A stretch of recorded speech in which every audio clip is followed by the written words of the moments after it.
to defend the tower or maybe even deny it.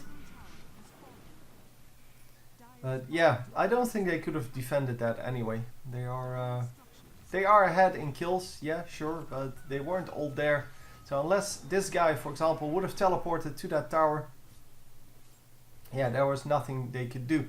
Anyhow, we are going on the mage here, the anti-mage, which is per definition not a mage, but yeah, well, it seems that he got out. Yeah, he is really fed, I have to think. Let's see, the net worth. Yeah, he is 10,000 golds, and currently with our Invoker we have 6,000. So yeah, lots of minions on him, I guess, lots of kills. Yeah, 5 kills already, and last hits 134. As you can see, well, that is what he does. I already did a game with him, so you can check that out. But yeah, he is mostly about farming, so that's why people, or some people, don't like him. I personally don't really mind. Yeah, it's just that you have to farm all game in order to, well, make it really worth it. Nice use of the 4-staff there. Dodging that skill, and are we going to make sure that this works? Yes, we actually pick him up as the Invoker. Kind of a kill steal there, but it's okay. Invoker is a good carry, so yeah, nobody really minds. And the wall goes down, so the ice wall is going to slow everyone that runs through it. And there you go, he's running in there anyway. Oh well, it's not a big deal.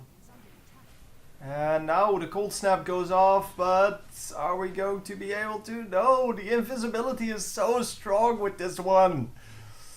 Oh, come on, the tower needs to go down. The tower gets denied. Yeah, that's what I thought. They didn't do what they needed to do. And the 4-staff once again used to get out of there, but he is still going to die, I have to assume. But he may actually, yeah, Shadow Walk goes down. This is the invisibility. And they do not see him. Oh man, this is going to be close. Yeah, he has a long invisibility, by the way. It's super long. And are they going to expand 2 wards on this? They already expanded 1. No, he's going to walk out of it, no problem. Yeah, it's a very long invisibility. Duration 100 seconds. And that means that you can walk out, well, however far you need to go. And you can also stay in, just like he did. He stayed in the hopes that, well, with the vision that he provided for his team, he would be able to just, well, get a kill out of it anyway. We got Maelstrom. Oh, wow. That is a pretty hefty item. So, going for the attack damage then. And going to sell one of his smaller items, obviously, to buy a bigger one, as well as a teleport scroll. But yeah, as Invoker with that Shadow Walk, you can do pretty well in well, very dangerous situations, because as long as they don't have a ward up, so a detection ward, you should be able to stay safe. You should be able to oh, what was that? I don't know. Anyway, just going to go to mid lane here, I'm guessing, because everyone goes to mid lane at the moment, because Roshan is coming up. And yeah, at this moment it is just a matter of trying to group up, trying to push the lanes anyway, so push the lanes a little bit, but then group up, try to get a kill, and if you get a kill, you basically, yep, here we go, we're going to land this kill, come on guys. Invisibility detection for the win. It seems that someone has... Oh, that's not here anymore. Or it never was. I forgot. Does someone have the invisibility detection? No, not yet. So there might actually be something coming up. Gem of True Sight is the invisibility detection. But yeah, well, no wards or no detection wards on, well, no wards in general on anyone, which means that yeah, it's going to be kind of hard to defend against that Phantom Phantom Assassin as well as the Nyx Assassin. Or no, that's not. Oh, who is that? Yeah, that is Nyx Assassin, right? No. What's your name? Weaver. Sorry. Yeah. Weaver. Invisibility dudes, not my strongest point. No, I haven't done any games on them yet, even though they are pretty fun to play. Because I think I did Riki. But yeah, they are pretty fun to play. They're also very hard to play, and that's why it's kind of hard to find a decent game with them. Because most people just derp with them. Unless I go into the really high level games, and then, yeah, I can't really explain the plays anymore. Because I don't understand the plays most of the time. Broodmother, I did Broodmother. That's also an invisibility hero. And yeah, trying to pick up the minions there with the Sunstrike, but the Sunstrike really doesn't do enough damage to pick up minions. So yeah, that did not work out for him. I think he's going to go back to base here. Because he's really out of mana, like super duper out of mana. Anyway, using the extra movement speed to go to the top lane. Because these guys give you extra movement speed. It's not a whole lot. It's 1% for each ball that you have, so it's 3%. But yeah, that goes up to 14%. No, sorry, 7%. It goes up to 7% for each ball, which means a 21% increase, which is huge, of course, if you level it up completely. But for now, that is not the case. So taking out a simple minion camp here. Then going to go top lane. It seems that my computer no longer agrees with me recording this game. And there we go once again. We do have the normal speed back. Well, the 30 FPS that I like to run. And yeah, hopefully it will stick that way. Well, actually at 60 FPS at the moment. But I want a minimum of 30 because, well, YouTube videos, they run at 30. So there's really no reason for me to record at 60. But, well, New Fraps records at 60 for some reason. I don't know. I don't really care either. Anyhow, we should be able to harass them a little bit with a Sunstrike, but, well, not really a good target. Well, a good opportunity because there was nobody there to follow it up. And wow, lots of damage there. And yeah, it seems that we do have a real carry on our hands here, which is excellent. Because even though the Invoker is doing pretty well, he didn't really land that many kills yet. So yeah, that may actually become a problem later on in the game. Because he can't really carry with only 4 kills. He is 4-2, so he's doing well, but not really well enough to carry his team, especially since they're a few kills behind. And yeah, well, I'm not actually sure about the gold though, because they did pick up 1 or 2 Roshans, at least 1, but I think it's only 1, but well. Anyhow, let's see the difference in golds. Well, the Radiant is a little bit ahead, which is not us. And the XP, the Radiant is a little bit ahead, which is once again not us. So yeah, that's something we need to work on, I guess. So top lane is getting pushed, or sorry, bottom lane is getting pushed, which is, well, kind of the standard thing to do, of course. The Nature's Prophet is really good at just pushing those lanes with his trees and then running back out, because, well, he doesn't need to actually be there.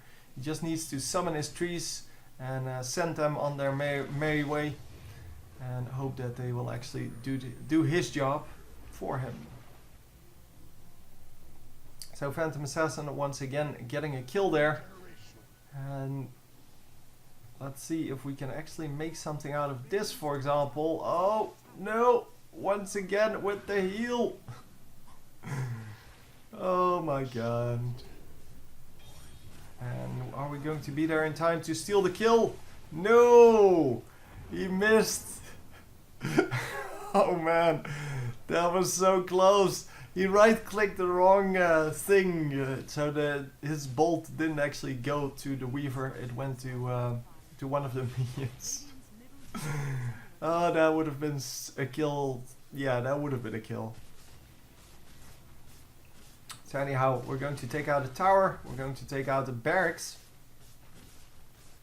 And maybe actually a second, because, well, Nature's Prophet is down. Yeah, there we go. Taking out a second and actually getting a Moonwell, which is about 120 mana for each of them.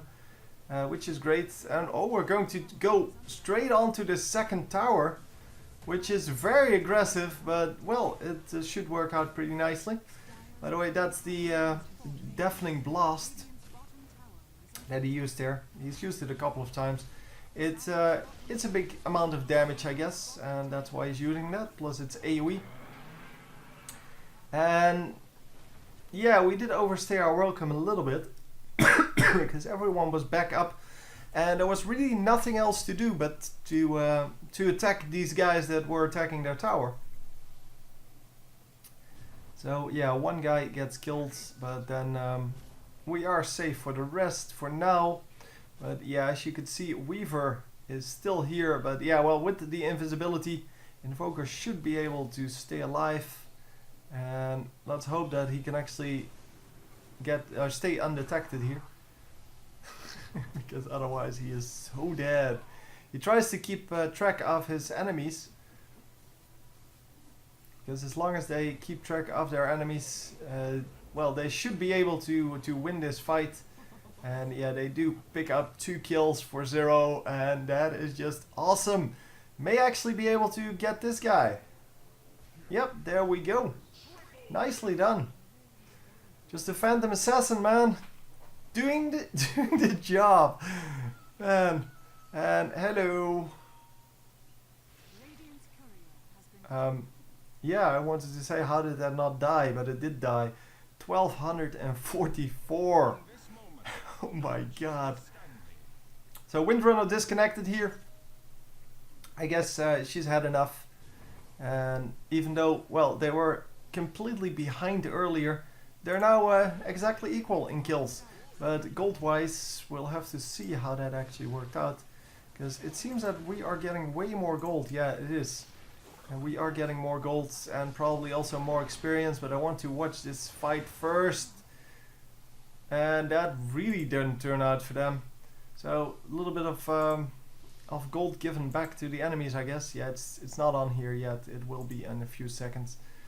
But yeah, just giving a little bit of gold back to the enemies.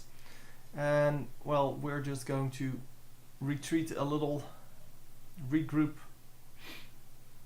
get Roshan maybe. I don't know. So yeah, once again having 2 illusions here, so you can send those out to scout. And I want to have one in the mid lane, one in the bottom lane. You can use them to farm as well as just scout around. And yeah, he's going to micro his illusion because now someone is coming for him.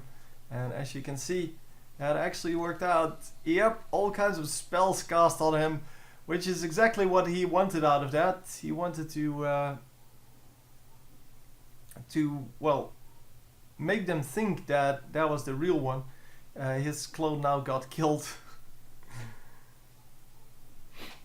Because yeah, every bit of mana you can draw out of someone is yeah, it's good. I mean, because you don't have a recall ability, you don't really have the regeneration that, well, you have in League of Legends or Smite, where you can just go back home and yeah, heal up your mana and then run back into the lane.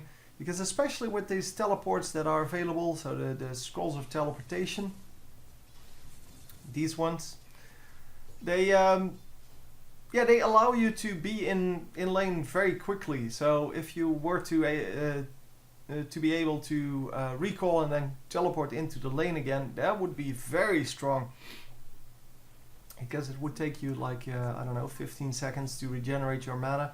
Where now, because you have to run all the way back and then all the way back into, so all the way to your base and then all the way back into lane, it takes you, well, a lot more. Let's just call it that. I don't know what he was going for. I guess he wanted to jump over the wall but didn't actually make it.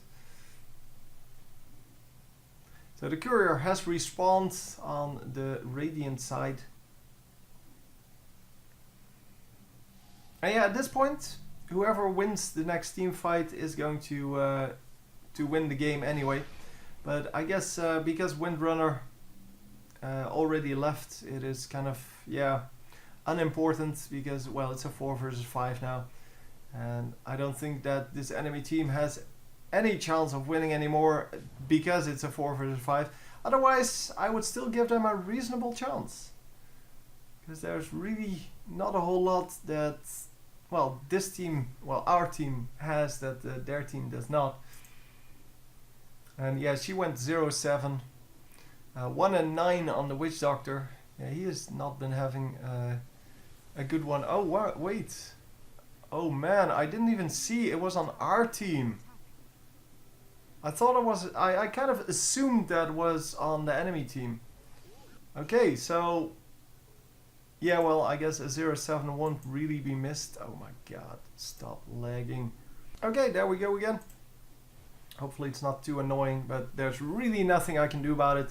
It has something to do with the engine that these kind of games run, and Fraps, that doesn't really add up. Fraps is more specialized in, well, shorter games, because well, it doesn't really handle the long run very well. So every time you record a game that is like, I don't know, 20 minutes or longer, you run into some trouble. And yeah, especially if you have a computer that is not like super duper uber good. Well, like mine. I mean, my computer isn't bad, it's just not like the best that's available. And are we going to get the Weaver? No! Weaver's so good at getting out of there, and really yeah, able to do a whole lot with that invisibility, as well as that well, that heal. It's technically not a heal, but that time reversal, I guess. And are we going to get killed? Invisibility! Oh no, he doesn't even need it. Well, he does need it now, but there's the tornado. So you can see that this guy is really good with Invoker, because he uses all spells, even though he focused on like his main spells. He yeah, he still didn't forget that he had other spells as well. And obviously we did get killed there, and we are going to respawn in well, a minute, which is very long obviously.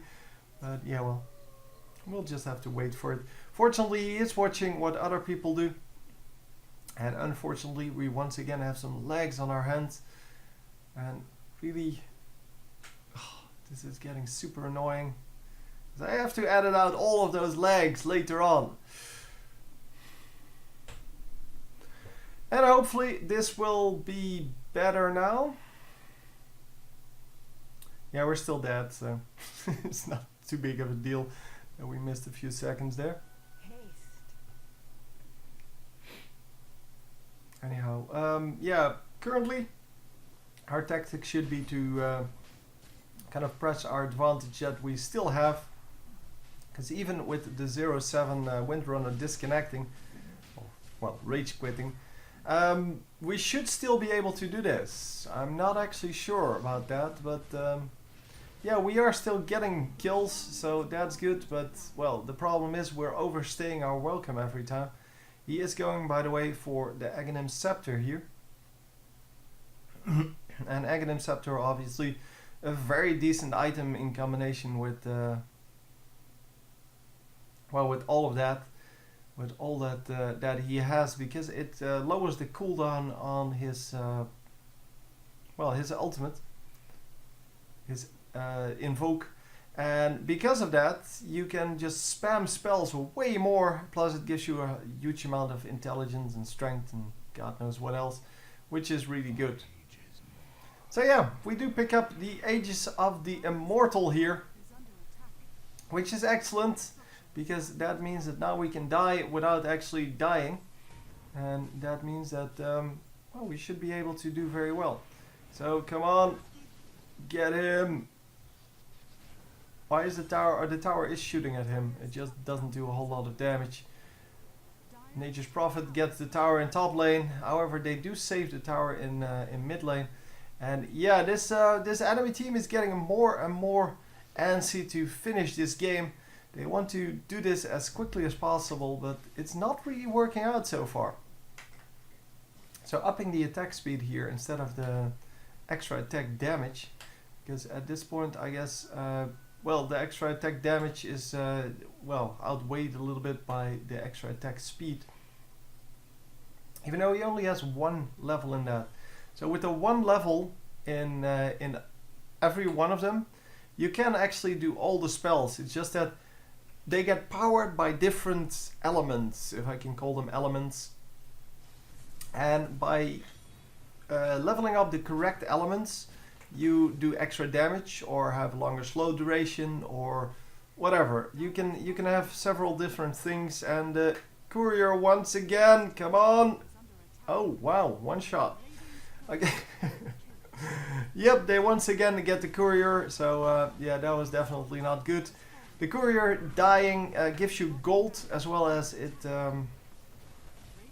disables the enemy team from having anything delivered to them. And that, of course, sucks balls. Because you do want to have those things delivered to you, because, well, that's what the Courier does. That and scout around, but scout around is definitely not as important. It's maybe important in the early game a little bit. Anyhow, we do get another few kills, and we do have the entire enemy base now under control, getting his Aghanim Scepter, and we should be able to finish it right here. Oh, Windrunner actually back. So she did want to see the end of the game. And are we going to land kills here? Come on. This guy needs to die. Nature's Prophet is really a big problem here for this game. And oh, did he die? I think, yeah, he did die. He did die. He bought back though. And he's going to be back once again to try to kill these guys. Wow, the wall going down in front of their base, meaning that they cannot walk out of their base without getting killed. And as long as he can keep up that wall, there's really nothing that they can do. The cheese is still there, but it doesn't matter. There you go, getting the Ancient, even though they lost the early game, they got a disconnect, or well, a rage quit, and then they still made it work. That was really good carrying by Phantom Assassin. And obviously the Invoker did pretty well as well. But they were the only two that were actually positive on their team. But well, there you go. Hope you enjoyed, and I will see you next time. GG.